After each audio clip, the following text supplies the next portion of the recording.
हम्म। आज का हमारा टॉपिक है ऑपरेटर ओवरलोडिंग। ऑपरेटर ओवरलोडिंग के अंदर हम देख रहे हैं कि हमारे पास डेटा टाइप्स किस तरीके से आपस में ऐड होती हैं और डेटा टाइप्स का किस तरीके से ऑपरेशन किया जाता है। हमारे पास दो किस्म के डेटा टाइप होते हैं, एक होता है प्रिमिटिव, एक होता है user defined. Primitive data type जो हमारे सिंपल डेटा टाइप्स होते हैं, इंट है, फ्लोट है, डबल है, करेक्टर है, लॉन्ग, शॉर्ट, एटसेट्रा, बहुत सारे बुलियन वगैरह बहुत सारे हो सकते हैं। यूजर डिफाइंड जिन्हें हम खुद क्रिएट करते हैं, क्लासेस हैं हमारे पास, स्ट्रक्चर्स हैं। इन क्लासेस के अंदर हम इन्हीं प्रिमिटिव डेटा टाइप्स को लेते हैं, लेकिन हर क्लास की अपनी रिक्वायरमेंट के हिसाब से कहीं पर हम कौन सा चीज ले रहे होते हैं, कहीं पर हम इंट लेते हैं, कहीं पर डबल लेते हैं, कहीं पर हम खुद से क्रिएट भी करते हैं जो लाइब्रेरी से हम ला रहे होते हैं। उन्हें कहा जाता है यूजर डिफाइंड। जो प्रीमेटिव होता है इन्हें बिल्ट इन भी कहा जाता है कि ये बिल्ट इन डेटा टाइप्स हैं जो सिस्टम के अपने पहले से उसके पास अवेलेबल होती हैं, जिन्हें हम चेंज नहीं कर सकते। ना ही हम उनका नाम चेंज कर सकते हैं, ना ही उनकी कैपेसिटी चेंज कर सकते हैं, ना ही हम उनकी वैल्यू चेंज कर सकते हैं, उनका टाइप वगैरह हम कुछ भी चेंज नहीं कर सकते। अगर इंट है तो उसके अंदर ओनली इंटीजर वैल्यूज ही आएंगे। ना ही हम उसके अंदर डेसिमल वैल्यूज भेज सकते हैं, ना ही हम उसमें कोई बड़ी छोटी कोई और वैल्यूज कुछ भी हम नहीं भेज सकते। जो इंट की वैल्यू होगी जो उसके बॉक्स में आएगी वही वैल्यू भेज सकते हैं। यूजर डिफाइंड वैल्यू जो होती हैं इसमें हम अपनी मर्जी से वैल्यूज रखते हैं। जैसे हमारे पास पासवर्ड होती है, पासवर्ड में इंग्लिश कैरेक्टर्स भी होती हैं, अल्फाबेट्स कैपिटल स्मॉल दोनों होते हैं, नंबर्स भी होते हैं, साइन भी होते हैं, at the rate, hash, underscore, different sign हम अपनी मर्जी से उसमें सेट करके रख सकते हैं। अपनी मर्जी का हम डेटा टाइप सेट कर रहे होते हैं इसके अंदर। ऑपरेटर ओवरलोडिंग के अंदर हम यही चीज देख रहे हैं। यहाँ हमारे पास दो छोटे से प्रोग्राम हैं। एक इंट ए इक्वल टू 2 है, दूसरा बी इक्वल टू 10 है। इन दोनों को हम डायरेक्ट ऐड कर सकते हैं, ए प्लस बी, और ये किस में आ जाएंगे, इस सी के अंदर आ जाएंगे। और इस सी को हम रिटर्न करा देंगे या सी आउट करा देंगे, दोनों चीजें एक ही है। आप रिटर्न कराएं, सी आउट कराएं, गेट सी एच करें, कुछ भी आप ऑपरेशन करें कि हमने सिर्फ उसका रिजल्ट लेना है। Int a equal to 2, b equal to 10, ये एक सिंपल वे है, सिंपल टेक्निक है। ये प्रीमेटिव डेटा टाइप्स में ये चीज यूज की जा सकती है। ए प्लस बी हम कर सकते हैं, ए और बी की वैल्यूज को 12 हो जाएंगे और सी के अंदर हमने ऐड कर दिया है और सी हमारे पास रिटर्न हो गया है। बट जब हम यूजर डिफाइंड यूज करेंगे, क्लासेस बनाएंगे, ऊप को यूज करेंगे, वहां पर हम डायरेक्ट ए प्लस बी नहीं कर सकते। वहां पर हमें ओवरलोड करने पड़ते हैं ऑपरेटर्स को। वहां हम देख रहे होते हैं कि हमारी वैल्यूज हैं कितनी, किस तरतीब से हमने वैल्यूज को रन कराना है। वहां हम चीजों को चेंज करते हैं। लाइक एग्जांपल, आपके पास ये एक बॉक्स है और ये दूसरा बॉक्स है। इस बॉक्स की भी लेंथ है, विड्थ है, इस बॉक्स की भी लेंथ है, विड्थ है।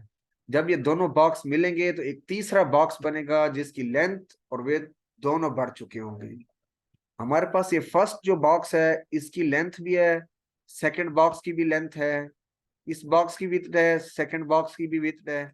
अभी हमारे पास दो दो वैल्यूज हो रही हैं, एक डेटा टाइप की दो वैल्यूज, दूसरे डेटा टाइप की भी दो वैल्यूज, इसकी लेंथ, इसकी लेंथ। इन दोनों को ऐड हम एक ही वेरिएबल के अंदर डायरेक्ट कर देंगे तो फिर विड्थ कहाँ जाएगी। अगर दोनों हम विड्थ कर देते हैं, फर्स्ट बॉक्स की भी सेकंड बॉक्स की भी जो हमारे पास विड्थ है, अगर हम इन दोनों को ऐड करके एक वेरिएबल में भेज देते हैं किसी एक डेटा टाइप के वेरिएबल में, तो लेंथ फिर हम कहाँ रखेंगे।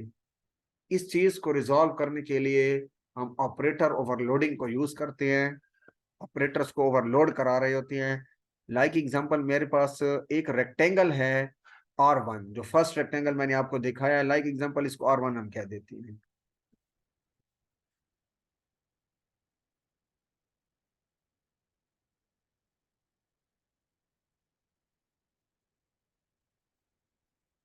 कैपिटल R है, इसको थोड़ा सा बड़ा करना है। ये लाइक एग्जांपल हमारे पास R1 है, ये हमारे पास R2 है।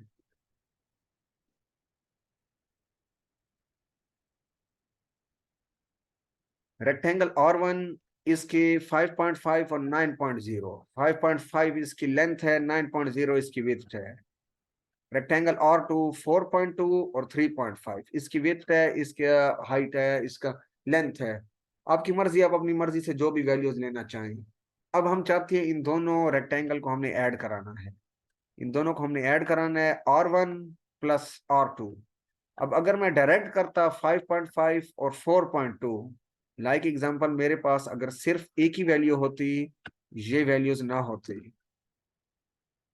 ये वैल्यूज नहीं है, फिर तो हम डायरेक्ट R1 प्लस R2 करके हमारे पास वैल्यूज आ जाएंगी। हमारे पास सिंगल सिंगल वैल्यू होती R1 की और R2 की, तो हम तो सिंपल दोनों को ऐड कर देते, एक ही वेरिएबल में आ जाता। रेक्टेंगल R3 का एक वेरिएबल बन जाता, हम उसमें ऐड कर देते। लेकिन यहाँ हमारे पास डबल वैल्यूज हैं, 5.5 लेंथ भी है, साथ विड्थ भी है।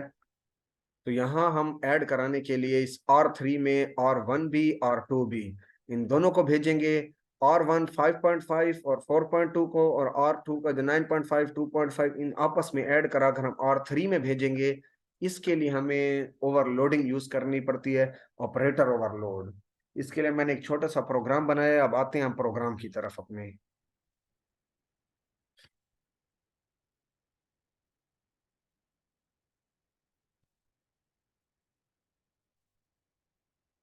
यहाँ पर मैंने एक क्लास बनाई है रेक्टेंगल की। जैसे हम सिंपल पहले से क्लासेस बनाते आए हैं फर्स्ट डे से, ऊप का फर्स्ट कॉन्सेप्ट है क्लास। उसके अंदर मैंने दो वेरिएबल ले लिए हैं प्राइवेट, डबल के डेटा टाइप के साथ लेंथ विड्थ। आपकी मर्जी, आप कुछ भी लेना चाहें, आपकी अपनी मर्जी है। अभी हम इसको हटा देते हैं, ये बाद में हम देखेंगे कि हमने इसको बनाया क्यों था। लेंथ और विड्थ ये दो मैंने वेरिएबल ले लिए हैं। इन दोनों वेरिएबल के लिए मैंने एक कंस्ट्रक्टर बना दिया है रेक्टेंगल, क्लास नेम के साथ सेम है, तो मैंने इसलिए इसका एक कंस्ट्रक्टर बना दिया है। वो भी मैंने डबल रखे हैं, एल और डब्ल्यू। इन दोनों को असाइन कर दिया है लेंथ और विड्थ। वाइड डिस्प्ले, डिस्प्ले का फंक्शन बना दिया, क्योंकि हमने चीजों को डिस्प्ले भी तो कराना है। आप सी आउट सीन कराना चाहें वो भी आपकी मर्जी है, आप डिस्प्ले के फंक्शन के अंदर यहाँ डायरेक्ट सी आउट लिख दें, आपकी मर्जी। आप रिटर्न पूरा डिस्प्ले का फंक्शन नहीं बनाना चाहते, वो भी आपकी मर्जी, आप मेन में डायरेक्ट सी आउट करा दें। अब आते हैं हम अपने असल काम की तरफ। यहाँ पर हमारे पास दो वेरिएबल थे, R1 के अंदर भी, R2 के अंदर भी। हमने दोनों को ऐड कराना है, R1 की दो वैल्यूज, R2 की दो वैल्यूज। पहली वैल्यू पहले के पास, दूसरी वैल्यू दूसरे के पास। X1 X2 Y1 Y2 mathematic का कॉन्सेप्ट है। जैसे हम सिंपल ग्राफ बना रहे होते हैं मैथमेटिक्स में, X1 plus X2 Y1 plus Y2। यहाँ भी R1 प्लस R2 जो था, R1 का फर्स्ट जो हमारे पास नंबर था वो R2 के फर्स्ट नंबर के साथ, R1 का जो सेकंड नंबर था वो R2 के सेकंड नंबर के साथ। यहाँ पर रेक्टेंगल, ये जो रेक्टेंगल लिया है ये कंस्ट्रक्टर नहीं है, ये याद रखना है। जब ऑपरेटर ओवरलोडिंग हम यूज करते हैं तो उसमें कंस्ट्रक्टर नहीं होता, उसके अंदर हम रिटर्न टाइप के लिए उसी ही क्लास के नेम को यूज करते हैं। आप इसको कंस्ट्रक्टर अपने मर्जी के लिए, अपने आइडिया के लिए समझें, कोई इशू नहीं है। बट ये कंस्ट्रक्टर इसको हम नहीं कह सकते। इसको कंस्ट्रक्टर इंटरव्यूज में अगर आपसे कोई भी पूछता है किसी जगह, तो इसको कंस्ट्रक्टर हम नहीं कह सकते। यह रिटर्न टाइप होता है उसी क्लास नेम का। उसके बाद हमने ऑपरेटर का कीवर्ड यूज किया है। ऑपरेटर का कीवर्ड हमने क्यों यूज किया, क्योंकि अब हमने ऑपरेटर ओवरलोड करना है। कौन सा ऑपरेटर ओवरलोड करना है? प्लस का। मैं प्लस करना चाह रहा हूं, मैं एडिशन करना चाह रहा हूं एक ही वेरिएबल के दो वैल्यूज को दूसरे वेरिएबल के दो वैल्यूज के साथ। तो मैं ओवरलोड कराना चाह रहा हूं, इसलिए मैंने ऑपरेटर का कीवर्ड यूज किया। ये बिल्ट इन लाइब्रेरी है। इस ऑपरेटर को लिखते ही सिस्टम खुद ब खुद समझ जाएगा कि ये कोई ऐसा ऑपरेशन आ रहा है जिसकी दो दो वैल्यूज आ रही हैं। लाइक एज अ प्रोबेबिलिटी, आप देखें प्रोबेबिलिटी के अंदर हम पॉसिबिलिटीज निकाल रहे होती हैं कि हो सकता है ये भी रिजल्ट आ जाए और ये भी रिजल्ट आ जाए।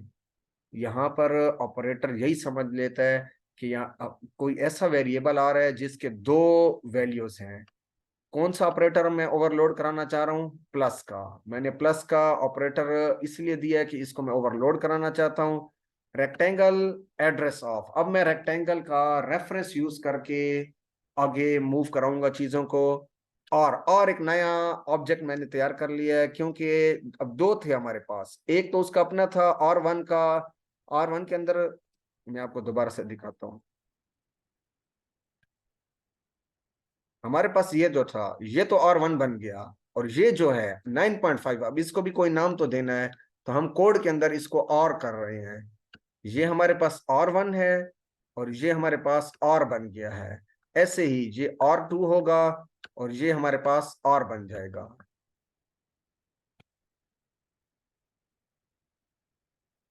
रेक्टेंगल को मैं रेफरेंस कर रहा हूं कि ऊपर से जो रेक्टेंगल ये कंस्ट्रक्टर के जरिए मैं भेज रहा हूं, दो लेंथ और विड्थ, उसको मैंने रेफरेंस कराया और इधर और दे दिया एक नया वेरिएबल।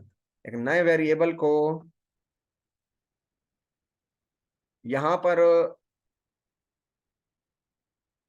मैं आपको बना कर देता हूं। दिस मैंने क्यों यूज किया, ये मेरे पास आ गया लेंथ। दिस मैंने इसलिए यूज किया है, जो हमारा पहला वेरिएबल होगा, दिस का मतलब उसका अपना वेरिएबल। और वन का जो फर्स्ट वेरिएबल है, मतलब और वन खुद जो फर्स्ट वेरिएबल है, उसे मैंने दिस कह दिया है कि यही पहला लेंथ का वेरिएबल, यही पहला वेरिएबल, ये लाइक एग्जांपल लेंथ है। जो दूसरा होगा उसे मैंने और कर दिया है। फर्स्ट को मैंने इसलिए दिस का कीवर्ड दिया है कि दिस का मतलब यही है यहाँ पर कि जो पहला वेरिएबल है वो तो एज इट इज इसका अपना है, इसलिए हमने इसको दिस लिख दिया है कि इसका अपना वेरिएबल प्लस दूसरा वेरिएबल, इसका अपनी जो वैल्यू थी और प्लस और डॉट लेंथ जो उसकी दूसरी वैल्यू थी, उसको हम यूज करने के लिए कर रहे हैं दिस। जैसे ही मैं सिस्टम को कहता हूँ, सिस्टम को खुद ब खुद समझ आ गई है, उसने हमारे पास चीजें शो कर दी है। लेंथ प्लस और डॉट लेंथ, एक ये पहली वैल्यू के लिए तो है, जो हमारे पास और वन के अंदर है दो वैल्यू, ये पहली वैल्यू, ये दूसरी वैल्यू। दूसरी वैल्यू के लिए मैंने यहाँ पर एक ऑब्जेक्ट दे दिया है और का, ये पहली वैल्यू के लिए था, ये दूसरी वैल्यू के लिए है। अब इन दोनों को जब हम ऐड करेंगे तो एक नया बड़ा बॉक्स बनेगा। उस बड़े बॉक्स में भेजने के लिए एक बड़ा रेक्टेंगल बनना है। उस बड़े रेक्टेंगल में भेजने के लिए तो हमें उस बड़े रेक्टेंगल का भी कोई ना कोई नाम रखना पड़ता है, तो हमने उसको और थ्री लिया है। और three dot length equal to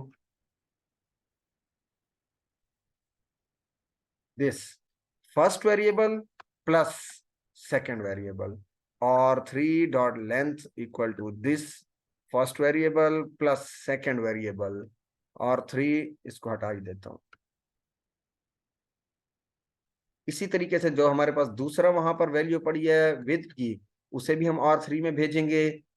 with और विथ दोनों, पहला वेरिएबल पहली वैल्यू और सेकंड वैल्यू।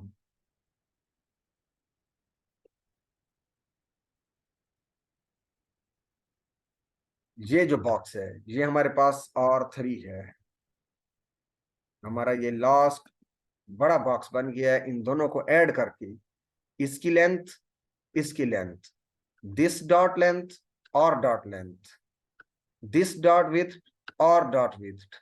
इस तरीके से हमारे पास दोनों बने हैं, और हमारे पास एक नया बॉक्स बन गया है और थ्री का। और थ्री का मैंने में हमारे पास एक नई वैल्यू आई है, नया बॉक्स बना है, उसी और थ्री को हम रिटर्न करा रहे हैं। अब आ जाते हैं अपने मेन की तरफ। मेन के अंदर रेक्टेंगल और वन में मैंने वैल्यू दी है, लाइक एग्जांपल और वन फर्स्ट रेक्टेंगल था हमारा।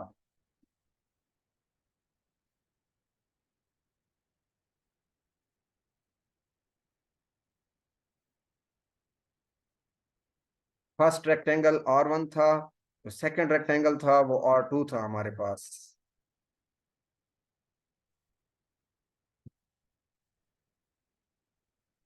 फर्स्ट रेक्टेंगल हमारे पास ये है, सेकंड रेक्टेंगल ये है।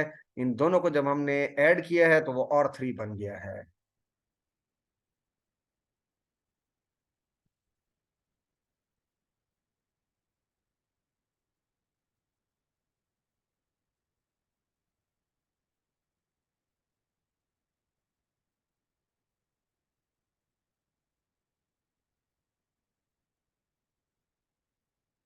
और थ्री जो हमारे पास है ये सम है और वन रेक्टेंगल का और टू रेक्टेंगल का। यहाँ पर R3 R1 प्लस R2 इन दोनों को ऐड करा रहे हैं और यहाँ पर इन दोनों को डिस्प्ले करा रहे हैं। मैं इसको आपको रन करके भी दिखा देता हूँ अब।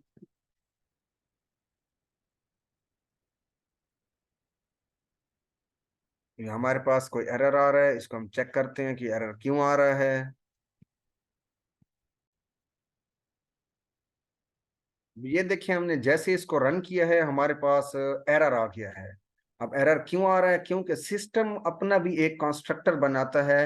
अब सिस्टम कहता है कि ये जो R3 आप ला रहे हैं और ये जो रेक्टेंगल ला रहे हैं, इसका बाय डिफॉल्ट किधर है। तो इसके लिए हमने ये बाय डिफॉल्ट कंस्ट्रक्टर बनाया था, जिसमें हमने वैल्यूज पास कर दी थी, लेंथ और विड्थ। आप इन दोनों को हटा दें, अभी भी सिस्टम रन करेगा इसको, क्योंकि अभी भी बाय डिफॉल्ट है, लेकिन बट ये नल है। हम कोशिश करते हैं इसके अंदर वैल्यूज को असाइन कर देते होते हैं, ताकि हमारा सिस्टम गार्बेज वैल्यू ना ले ले। लेंथ और विड्थ में गार्बेज वैल्यू ना चली जाए, इसलिए हम इन्हें कोई ना कोई वैल्यू पहले से असाइन कर देते हैं। हमने 0 असाइन कर दिया है फर्स्ट इनिशियल में। बाद में जब मेन में जाते हैं, वहां हम इसको दूसरी वैल्यूज असाइन कर देते हैं। अब मैं इसको रन करता हूँ। हमारे पास कंप्लीटली रन हो गया है। एरर्स भी 0 हैं, वार्निंग भी 0 है। मैं आपको इसका कंसोल दिखा देता हूँ। इसके कंसोल में ये जो वैल्यूज आ रही हैं 75 और 150, ये कंपाइलर का इशू आ रहा है। कंपाइलर कोई और वैल्यूज ला रहा है और हमें शो करवा रहा है। मैं इसी कोड को किसी और कंपाइलर में रन करता हूँ, फिर आपको मैं दिखाता हूँ साथ ही।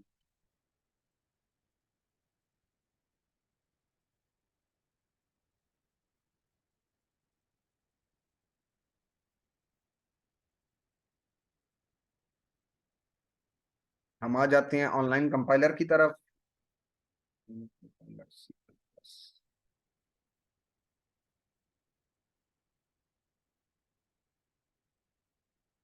ये हमारे पास ऑनलाइन कंपाइलर आ गया है, इसमें हम चेक कर लेते हैं अपने कोड को। ये हमारे पास आ गया, लेंथ इज 14, विड्थ इज 6। हमारे पास रेक्टेंगल R1 में 8.4 5.6, इन दोनों को ऐड करें तो 14 आ जाता है। 3.6 2.4 इन्हें ऐड करें तो 6 आ जाता है। यहाँ आप अपनी मर्जी से वैल्यू को चेंज भी कर सकते हैं, 9.0 कर दें। आप ऑनली 9 लिख दें, आपकी अपनी मर्जी है। ये देखें, वैल्यू हमारे पास चेंज हो गई हैं। आप यहाँ इसको 2 कर दें,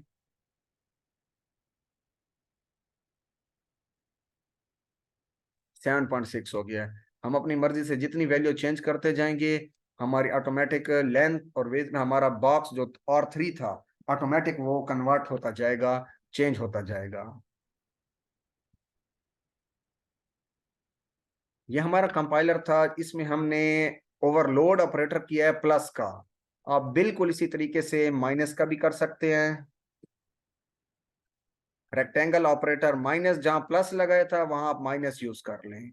R4 माइनस से हमने यूज कर दिया। आप इसी को भी R3 कर सकते हैं, कोई इश्यू नहीं है, एक ही वेरिएबल से भी हो जाता है।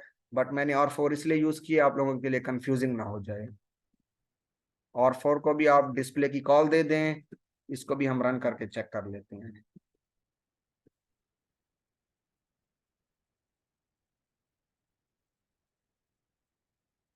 इसी ऑनलाइन कंपाइलर के अंदर ही हम इसको चेक कर लेते हैं। ये हमारे पास दो वैल्यूज आ गई हैं, एक ऐड की, एक सब्ट्रैक्ट की। यहाँ हम एक मैसेज प्रिंट करा देते हैं।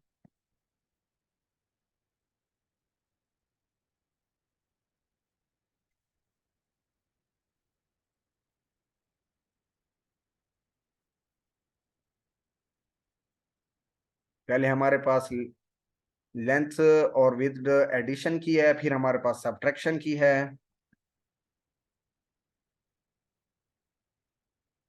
ये अब इसको देखिए, हमने एक पहले सबसे पहले ऑपरेटर को ओवरलोड किया है प्लस का, फिर हमने ओवरलोड किया है माइनस का।